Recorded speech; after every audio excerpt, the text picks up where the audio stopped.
Emily is the hard-working engine. She takes passengers in her own coaches around the island of Sodor. She used to be a very bossy engine, but now she's changed her ways and is glad to help any engine in need.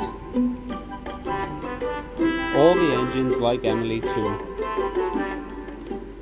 One night, James came home to take up sheds, fuming.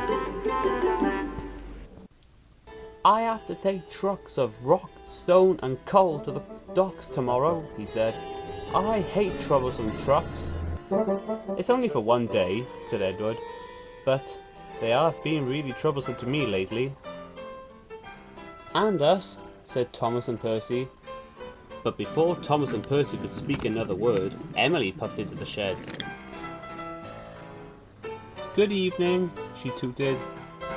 "It's not a good evening," James snapped. Henry quietly whispered to Emily what James was so cross about. "Is that what you're moaning about, James?" said Emily. "Trucks! Well, they give me no trouble at all if I took them."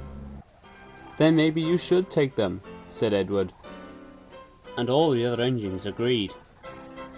"Fine," said Emily. "I will take them." "Good," said James. "Pick them up from Knapford Station. I doubt you'll be able to get to Brendam Docks from there without any trouble." "You wait and see," said Emily. "I'll show you."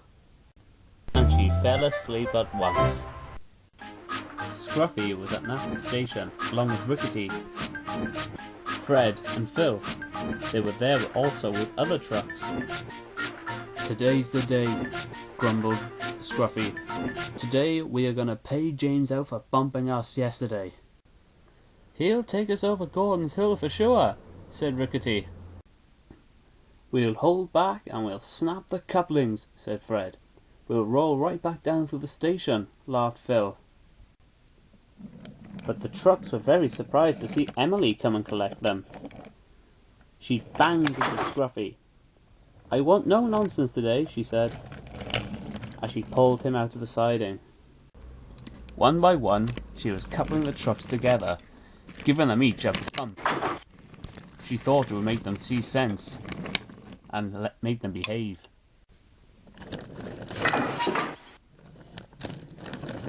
After she collected Fred, she had to switch tracks.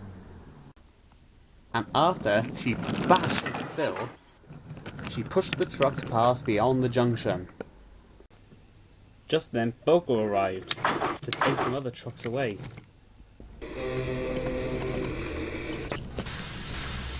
"Be careful with those trucks," said Boko. "They will be very troublesome to you." Emily did not like being told what to do, especially by a diesel engine, even if it was Boko. "I can manage, thank you," she said. "I know how to handle trucks all by myself." "If you're sure," said Boko. Then he rolled away. At last, the guard's whistle blew, and the signal dropped to show the line was clear, and Emily set off. Come along," she puffed. We're coming," rumbled the trucks. At first, the trucks behaved well, and Emily thought that she had them all under control. But every wise engine knows, of course, that you cannot trust trucks. It was only a short distance from the station to Brendam Docks, but Emily knew that the trucks would still try to cause at least some trouble, but she was surprised they hadn't so far. Then there was trouble. Coming out of the tunnel and rounding the bend, the trucks began their tricks, and they stopped hard. Emily felt her wheels jolt, and as they did, stones inside Scruffy tipped out and spilt over the tracks.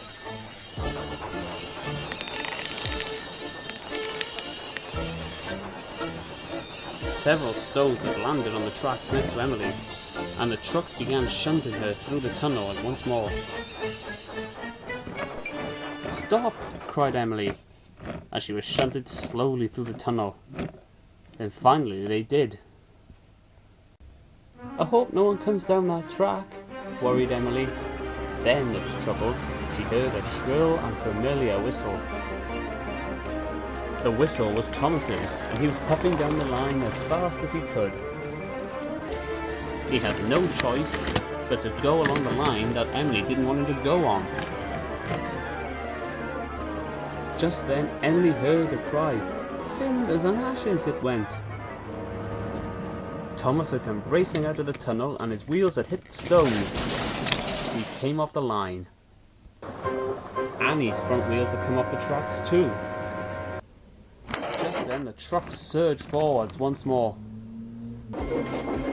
Stop it! Cried Emily again, as she was shunted slowly and bumpily towards the docks. Then the truck stopped hard again,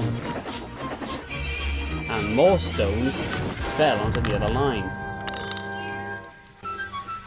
Oh no! Cried Emily. I hope no engine goes across that line now.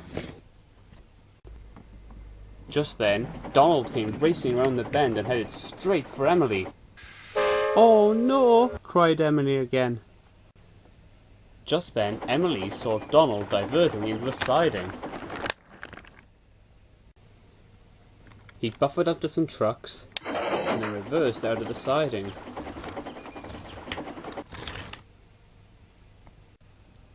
Phew! Remarked Emily.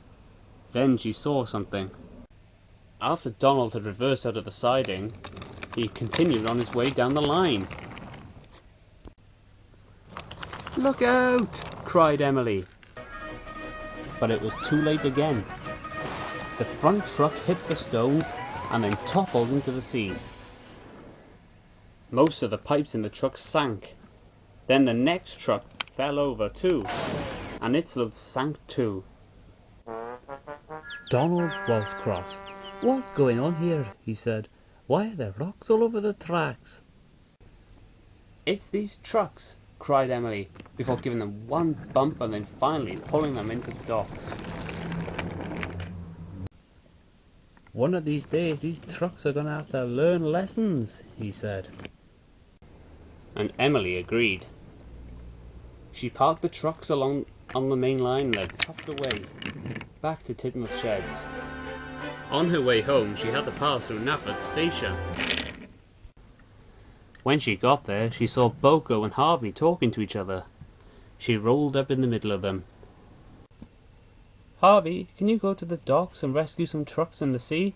She asked. And can you go along the branch line and go rescue Thomas? Certainly, said Harvey, and he puffed away down the line. I owe you an apology, Boko, said Emily. I should have listened to your advice. It would have helped me. Those trucks were troublesome after all. That's all right, said Boko. At least you've learned your lesson. I certainly have, said Emily. And Emily puffed home to Tidmouth Sheds. At last, Emily came home to Tidmouth Sheds.